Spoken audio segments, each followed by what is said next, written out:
Hi friends, ఎలా ఉన్నారు? ఈ వారం ఒక మంచి కథతో మీ ముందుకు వచ్చాను. చాలా చిన్న కథ, చాలా బాగుంది. ఇది స్వాతి వారపత్రికలో ప్రచురితమైంది. సో కథ మొదలు పెడుతున్నాను.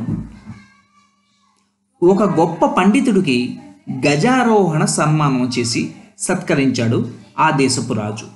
తన ప్రసంగంలో పండితుడి జ్ఞానాన్ని ప్రశంసిస్తూ చివర్లో పరిహాసంగా, పండితోత్తమ, నీ కొడుకుకి కూడా కాస్త చదువు నేర్పండి, అతను మూర్ఖునిలా ఉన్నాడు.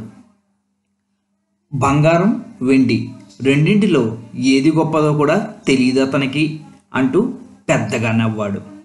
పండితుడు బాధపడుతూ ఇంటికి వచ్చి గడపలోనే కొడుకుని అడిగాడు, ఏరా, బంగారం వెండి రెంటిలో ఏది విలువైనది అని.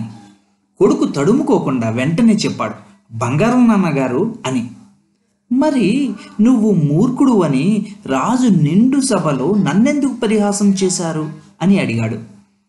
కొడుకుకు విషయం అర్థమైంది. తండ్రికి విషయం విశదీకరించాడు. నాన్నగారు, నేను పాఠశాలకు వెళ్ళే దారిలో రాజుగారు వారంలో ఒకరోజు ప్రజాసభ నిర్వహిస్తారు. నేను మీ కొడుకునని తెలిసి నన్ను ఆట పట్టించడానికి రాజుగారు నన్ను పిలిచి ఎదురుగా ప్రతిసారి ఒక బంగారు నాణం, ఒక వెండి నాణం పెట్టి ఏది విలువైనదో అది తీసుకోమంటారు. నేను ప్రతిసారి వెండి నాణం తీసుకుంటాను. దాంతో అక్కడున్న వారందరూ పండిత పుత్రుడు అంటూ గట్టిగా నవ్వుతారు.